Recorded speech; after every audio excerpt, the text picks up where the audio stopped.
embroidery equipment and the basics. Here's what I think that you, in my very humble opinion, should be investing your money in if you're thinking about starting embroidery. Start with the hoop. It's really important. I would invest in a good hoop. They're not very expensive. This one I love, and I'll put the link for all of this stuff in the comments below. But yeah, if you invest in a good wooden hoop or plastic one, then I think, you're going to be, it's kind of worth it.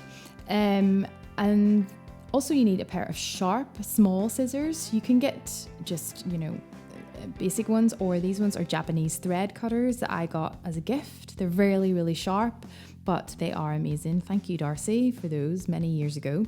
So they last a very long time. So a little investment can go a long way.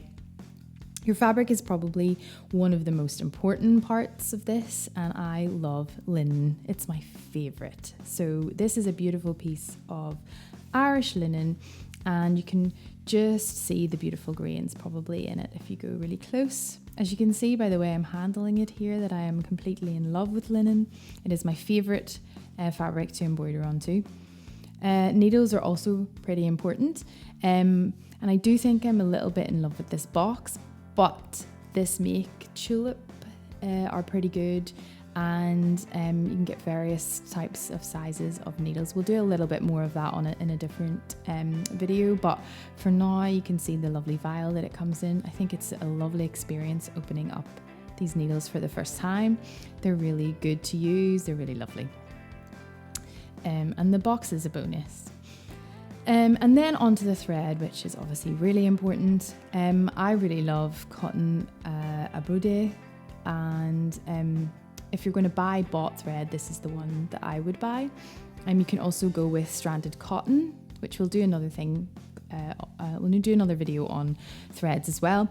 But for me, that's my favourite bought thread. I also really love buying big batches of threads. This is silk skein that I bought.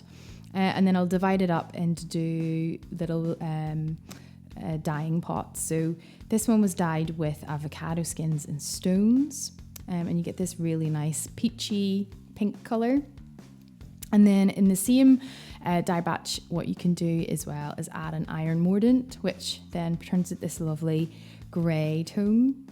So I buy that big skein of silk and then I divide it up, and it lasts a really, really long time. Silk is probably my favourite to embroider with. Metallic thread, metallic thread, you can get this really cheap. There's a lovely little shop in Belfast called So and So, if anyone's from Belfast, but I'm sure every town, city hopefully still has a little sewing shop, and you can buy these. If you use them just sort of, not too much, just quite lightly in your work, it can look really good. Also, you might have some skeins like this at home. This is a cotton, or you might have a nylon or other synthetic threads, and you can use that as well in embroidery. Pretty much anything that you can put through the eye of the needle, you can use. And of course, you can buy bigger needles as well, with bigger eyes. So yeah, that's all the kind of, you don't need to spend much money, and you can get a lot of stuff for a little amount to get you started. This is a nice yellow, isn't it? Anyway, I just wanted to show you that.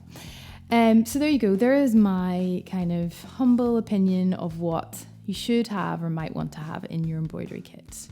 Please don't forget to subscribe, and thank you for watching, and hopefully see you soon from some stitch demos. That was really nice.